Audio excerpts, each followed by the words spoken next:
Mind mapping is one of the best learning and thinking skills you can master. But most people who have tried mind mapping haven't found it to be that amazing. And the reason is that there is a problem with mind mapping, a universal problem that nearly everyone runs into. And if you don't know about this problem and you don't expect it and work around it, mind mapping will not be effective. You will feel like it's kind of useful to organize your thoughts, but it's not really that special. But I can tell you with confidence that there are very few other techniques that, when done properly, are as useful as mind mapping. It's allowed me to learn things 3 to 4 times faster than before. It allowed me to graduate medical school with distinctions and come first place in my master's after studying for just a few weeks. So what is this problem with mind mapping that stops most people from getting these types of results? The problem is that mind mapping forcibly breaks fluency. And if you want mind mapping to actually work for you,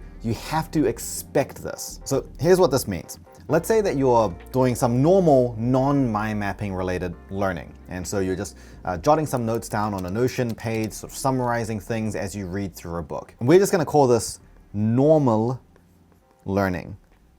So not using a mind map. And so let's say that we are reading a book.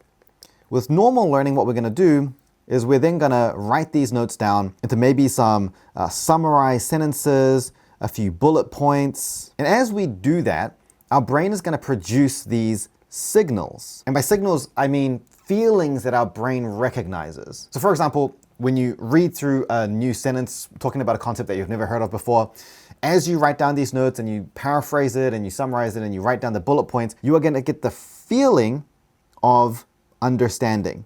And as you make your way down this page and as you write more and more notes, you are going to get the feeling of progress. And when you do this for a long enough period of time, that initially complicated new material, when you read it again, it's going to feel much more familiar. So we're getting familiarity, and with familiarity, we also feel that it is faster to be able to move through that information. And so I use the word signal because all of these feelings are signaling to your brain that we are learning well.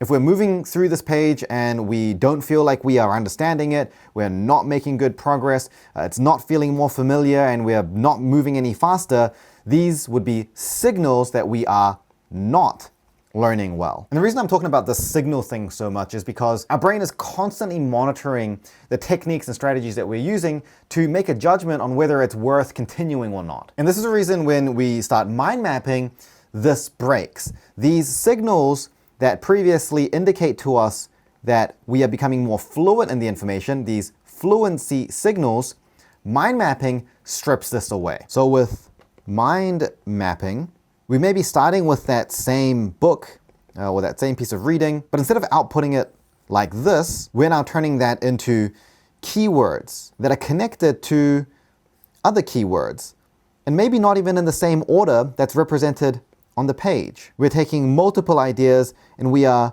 grouping them together. And the way that we start thinking about the information and what to represent is fundamentally different. With normal non-mind mapping related learning, we are incentivized to focus on how we will express the information accurately and concisely. With mind mapping, we are incentivized to express the relationships and connections between information accurately and concisely. But the problem is, taking linear information, which almost all information that you consume is going to be linear, like for example, you listening to me right now, the words are coming at you one word at a time. You are processing that in a linear fashion. When you read words on a page, that's a linear fashion. And taking linear information and expressing that in a non-linear format, which mind mapping is, takes much more effort and thought than going from linear to just another more condensed form of linear. And one of the reasons that it's so much more effortful and difficult to do this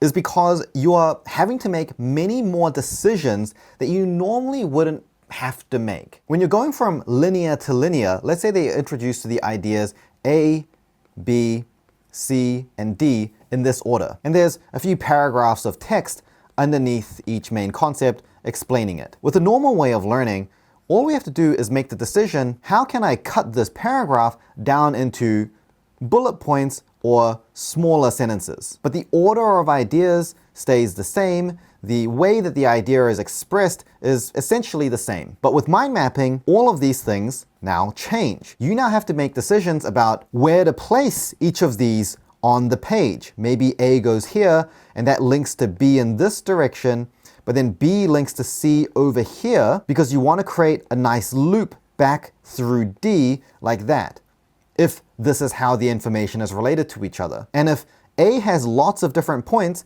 maybe those points are expressed like this. And maybe those points are related to each other.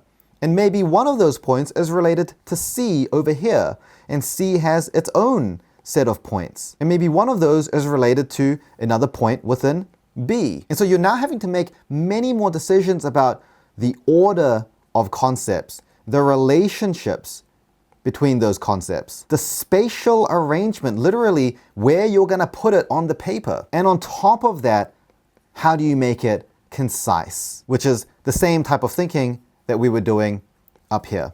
So you can see that mind mapping introduces many more aspects of thinking and decision making that linear note taking does not require. And for that reason, when we do mind mapping, the signals, the feelings that we get are very different. Instead of feeling like we are understanding the new material, it often feels like we are getting more confused about the material because there are so many more things, so many more dimensions to think about. Instead of feeling like we're able to make quick progress through this page, learning often starts feeling very recursive or slow. Because we're making all of these different decisions for each new concept, it's painstakingly slow to figure out where to arrange it on the page. And because you're not necessarily thinking about how something 2 pages later relates to something on the first page, you're not going back and forth. You have to do that with mind mapping to figure out those connections and relationships. And that feeling of familiarity often comes much later. So this is delayed.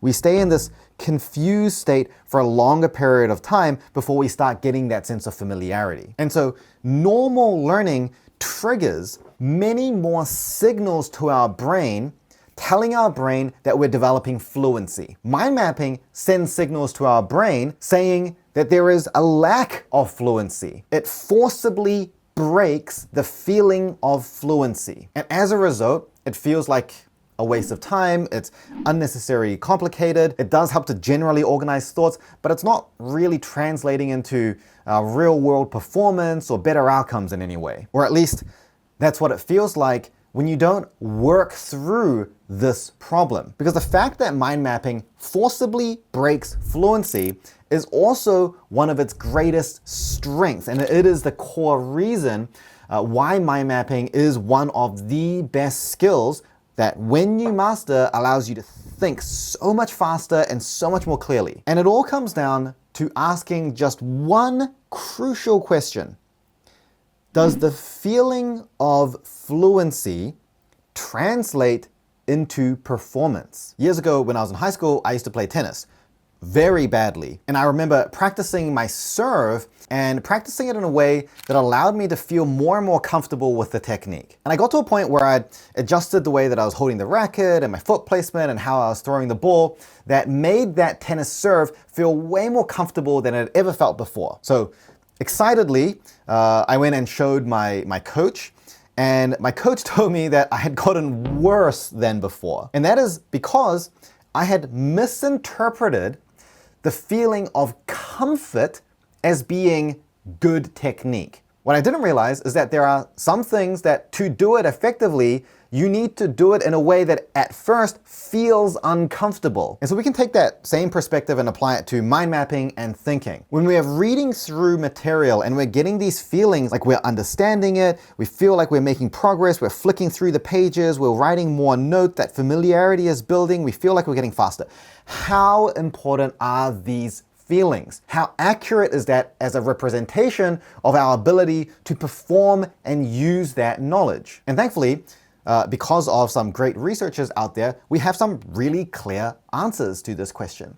And the answer is, the feeling of fluency is mostly wrong. In fact, it is so wrong that in the research, this is called the illusion of fluency. And this starts to make sense when you actually look at what it means to be a high performer, to have really good knowledge and great retention and an ability to apply that knowledge at a high level. When you look at what it means to be able to do that and work backwards, things start to make sense. So if you want to have high performing knowledge, what this means is that you need to have a certain level of retention, i.e., you're able to hold on to the new knowledge that you've learned for long enough for you to actually do something with it. If you're learning something new and then you forget it a week later, that's probably not enough retention unless you're only learning it for a very short amount of time and that's all you need it for. Those situations are pretty uncommon in vertically deepening domains where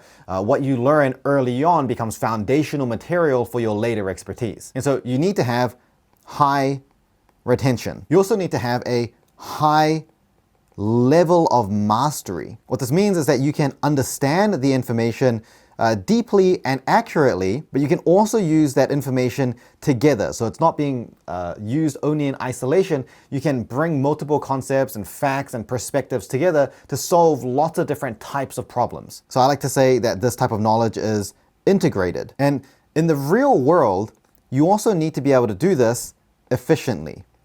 Basically in a short amount of time. A great example of this is actually looking at retention. One way that you can make sure that you keep high retention on information is that you just constantly repeat it to yourself. Many of you may have used flashcards in school or university. Flashcards work by just essentially using repetition to keep things inside your hippocampus, stopping it from decaying and fading away. But this is ultimately not time efficient because if you need to repeat everything that you learn every day or every few days or even every couple of weeks, then it doesn't take long for you to be burdened with this debt of hundreds or thousands of things that you constantly need to be repeating. And typically, if that's the situation, and you are actually forgetting things that quickly, it usually means that you're not able to use that information to a high level of mastery either. And the golden word that this all comes down to, that I talk about all the time, is this word schema. What happens inside your brain at a neuroscientific level is that when you learn new information, for example, reading from that book,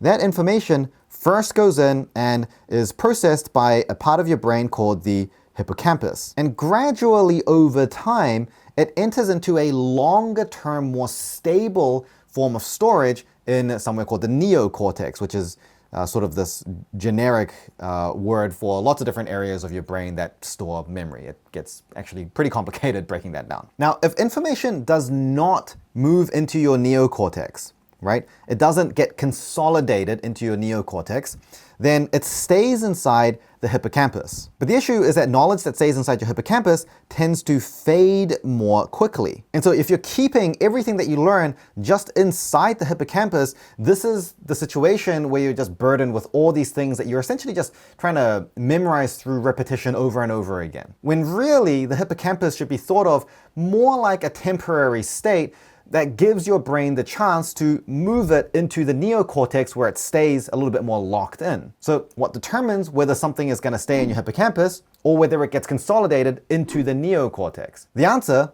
is the schema. That new piece of information that's currently in your hippocampus, your brain needs to find a way to make that connect into some kind of network. It has to have a place to belong. It needs to be organized. It can't just be this random piece of information that you're trying to hold on to. It has to fit and belong somewhere because it's connected to other things that you know, other pieces of information. And when it's able to see how it's all connected together, that is what allows it to move into the neocortex. And this actually creates a positive spiral of efficiency because as your schema grows and you get more new knowledge added to it, it means that there are more anchor points for you to connect other new knowledge. This is the reason why an expert is able to learn a new fact within their domain very quickly, whereas for a beginner, it may seem completely obscure. It's all about whether the new information fits into some kind of schema. And so once you do fit that information into a schema, then naturally what happens is that your retention is much, much higher. And because it's connected to all these other ideas, that's what creates this integrated knowledge that has deep understanding, and you can use this knowledge and apply it at a high level to all sorts of diverse situations and complicated problems. And because number one, you have more anchor points to build off of. And number two, you're not having to spend all of your free time just relearning things that you're forgetting every single day. It indirectly massively improves your efficiency. This is the reason why I was able to cut down my studying time by 5 to 10x while doing even better than before. Because just imagine how much time you would save by not forgetting everything that you're learning. So if you want to have high performance, this is the requirement.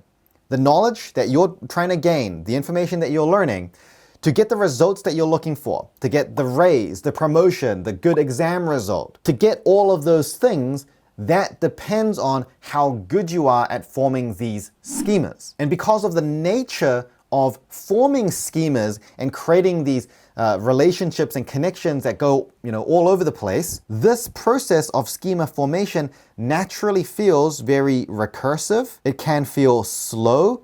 It is always fairly effortful, requires a lot of very active thinking, and it can feel confusing because you're actively looking for areas that you're confused in. You're asking yourself questions to figure out how things are connected together. You're deliberately thinking about which parts of this topic are confusing for you so that you can dive into that and clean it up and organize that a bit better. You encounter more confusion because you're moving towards the confusion and resolving it. Much like how a cleaner experiences a lot of dirt because they're going to where it is dirty and cleaning it up. And so this is how effective learning actually feels.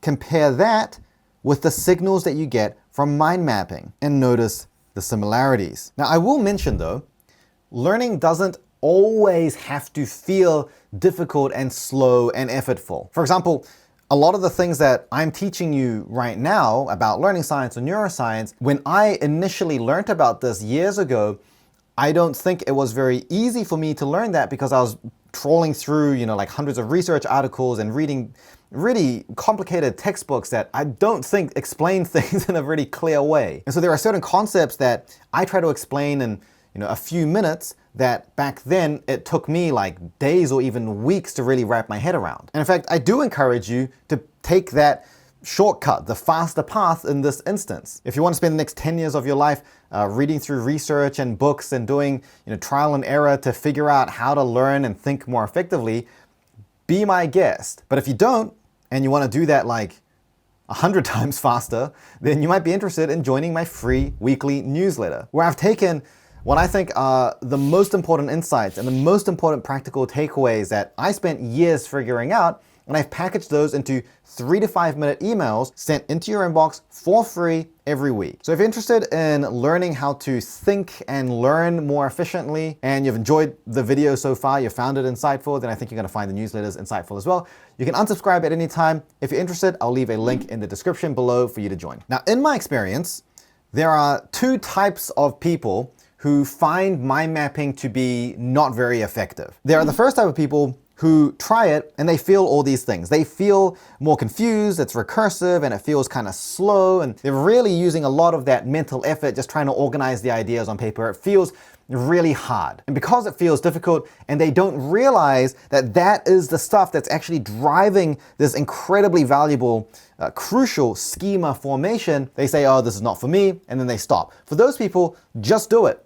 Give it a go again. Just push through and you will feel that your ability to have that knowledge, retain it, and then use that is much higher. But there is another group of people, and this is actually more problematic, much more problematic. The second group of people are people that will try a mind map and they'll feel that it's not effective, but they're also not feeling more confused or that it's really recursive. They just feel like it's basically just the same as my normal method of learning. It's just that now I'm, drawing it out into like different areas on the page. Like it's not really doing anything for me. And if that's been your experience of mind mapping, then that is almost always because you're actually self-adjusting back towards fluency. Because here is the thing. When you use mind mapping and you're trying to figure out, hey, how do I order all the different ideas? How do I relate everything together? How do I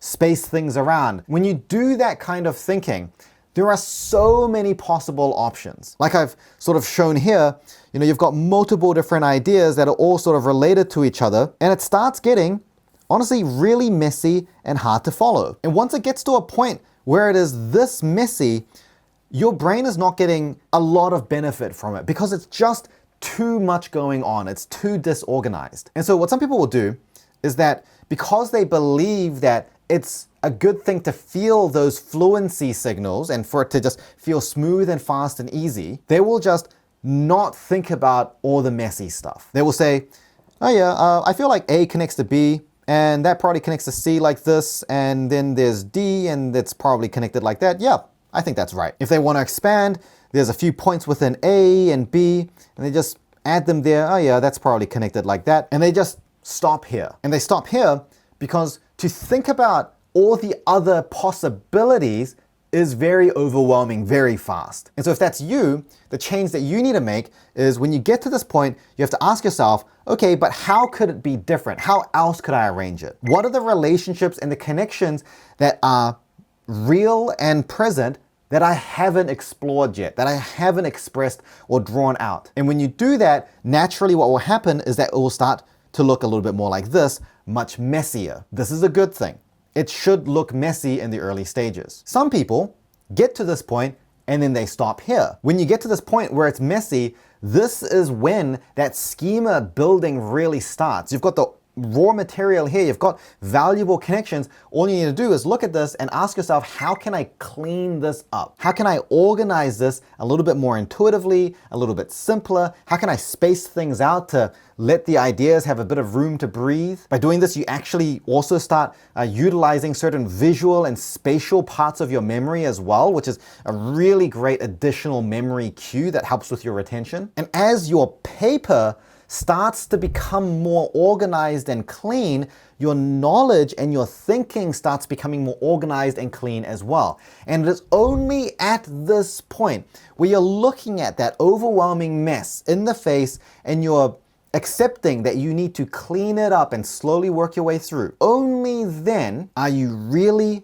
doing mind mapping correctly. Only then do you have a mind map, a map of your mind. And it will feel confusing and it can feel overwhelming. But you have to remember, if that is the map of the mind and it looks confusing, it means you are confused. The knowledge is confused. It is disorganized. All you've done is you've put that disorganization on paper where you can see it. And now that you can see it, you have the opportunity to organize it and clean it up. This is why sometimes I like to call it a mind mirror rather than a mind map. So don't be afraid of the confusion. Don't be afraid of the dirt. Clean the dirt up. Because remember, with normal learning, all of that disorganization and all that confusion and chaos, it's still there. And the first time you get to see it might be when you're sitting the exam, or when someone tests you on your knowledge, or when you really have to deliver and perform with your knowledge. You don't want to get out of bed, wash yourself, dress yourself, and go out to some important event without ever really looking at yourself in the mirror. So don't go out and try to perform with your knowledge without seeing how organized your thoughts really are using a mind mirror. So that is the problem and the strength of mind mapping. And I can't wait for all the study influencers to backtrack on their previous advice and start copying this as well. Anyway, if you actually want to go deeper on the specific techniques around mind mapping, I have a video where I go through that technique in a lot more depth over here, so make sure to check that out. Remember, the link to the newsletter is in the description below, but otherwise, thank you so much for watching, and I'll see you next time.